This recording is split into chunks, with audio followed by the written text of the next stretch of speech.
birthday, Colleen. Happy birthday, Colleen! And happy christening. Sana paglaki mo, mas maging mas gumanda ka pa. And sana yung itsura mo is lumibuild din sa ugali na maging pasyensosa, sunod sa magulang, lolo't lola. May takot sa Diyos. May takot sa Diyos. And masunod rin sa lolo't lola kasi mukhang magiging lola Spoiled. Spoiled na Spoiled lolo't brat lola. na baby. Anak, ibibigay namin lahat ng kailangan mo lang ni Daddy. So, hindi sosobra doon kasi ayaw ka namin maging spoiled. Basta sana lumaki kang may takot sa Diyos, maging magalang, maging masunod kay Mami at Daddy, at mag-aral ng mabuti, anak. Mag-aral na mabuti at enjoy mo lang yung buhay kasi mabilis lang yung panahon.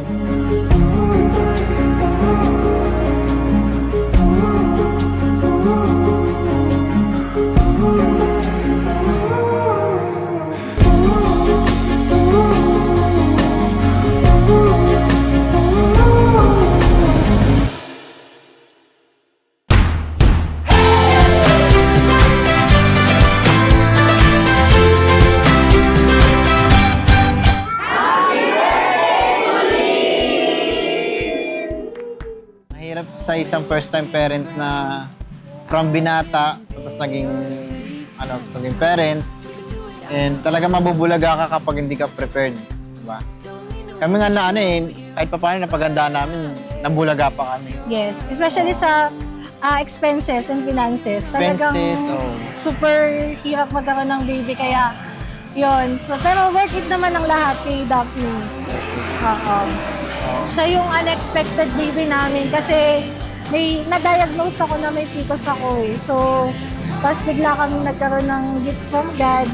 Kaya very grateful kami and happy ni Daddy na nabigayaan kami ng isang Daphne Colleen sa buhay namin. Grateful talaga ako kasi naging kamukha ko siya. Hindi ako kaya ako kaya ang kamukha. Yung ilong sa side namin, Yung eyes, yung color and everything, and Side pa rin namin. sa amin.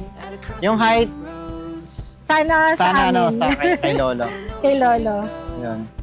And happy birthday, anak. Happy birthday! Love you! Love you. No need to make amends now. Yesterday is gone.